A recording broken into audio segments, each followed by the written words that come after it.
Mimi naitwa Sadera Alfred.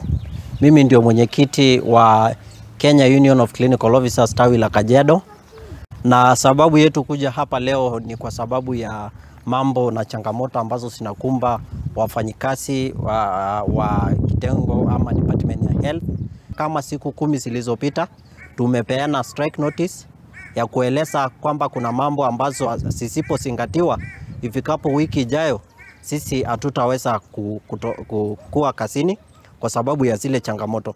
Na changamoto ambazo zimetajwa katika ile barua, moja ni issue ya promotion and resignations, na ya pili ni mambo ya shortage, na ya tatu ni kwa mambo ya uzeeni.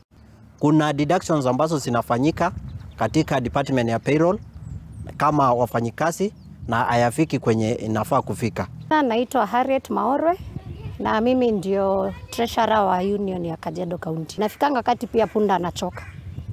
Na hapa ambapo imefika sasa tumeamua hizi masiku zimebaki, tunaenda tu kuambia wagonjwa wetu ya kwamba kuanzia tarehe 21 na tarehe 20 kuanzia tarehe 20 na tarehe 21 tunaenda Mugomo kama hatutakuwa tumekamilishiwa mahitaji yetu hayo matatu. Kusisitiza sana kwa hii maneno ya promotion, ambapo tunapata kuna watu wameajiriwa nyuma ya wengine.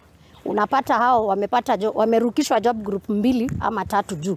Na kuna yule amekaa hapo akastagnate, amekaa kama miaka 8 na 9 huko akingoja promotion. Unakuta hapa hata huyo nurse ama huyo clinician wakati anaenda retire na job group ambayo haimfai.